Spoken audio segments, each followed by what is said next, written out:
vraiment pas pardoniou.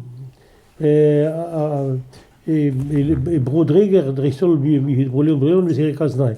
Brodreger e vez laket a bannielou den en gaud assembles en di rager chapel benak hag e vez laket a bannielou den em saludi quoi.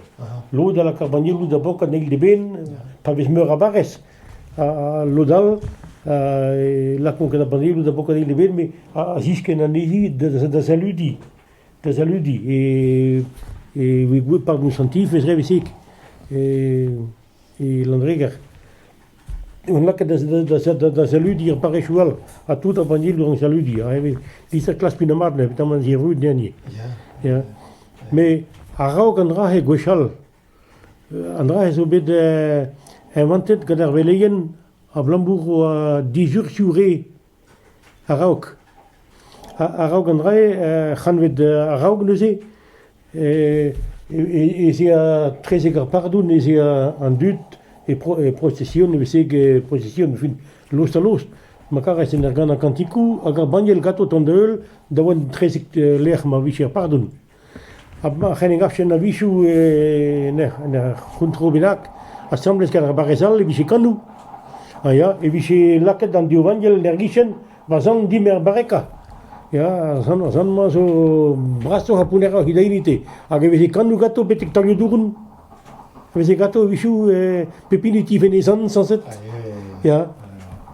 Reuguli segeze c'est évide mire du 10 jours chou visek au de la varet vraiment pepiniti de salut digi les civilisen tamiko. Ja, also da wieder la kad chomasa a nem gan vese. Blam de pepine de zivenesan quoi. Ja.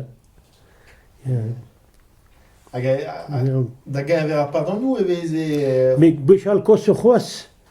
Kochal kos khoas e khedam zer wani mi da noblas gando outre da von gada baniel da gasa banielou. Du da bob do keswat da gasa banielou. Anda ya nentra ni mi da an du de nob avec de droite khedam zer wa visi. Da gasa banielou, a real do keswat da gasa banielou. Maar een tamig meestal pardon santief l'entreger, dus niet meer du da lezen, da gasa religieux. Tawa du da lezen, dus niet mito da gasa religieux. Dus que là que tu dal jamais da gasa religieux. Niet meer du da lezen. Ja, bien sûr trop réserve de c'est que vil vi da banielou genam zeg. Ja. Do droit ni mit noblas. C'est du tamig que c'est une évolution, mais c'est que histoire pardon you que procession. Yeah.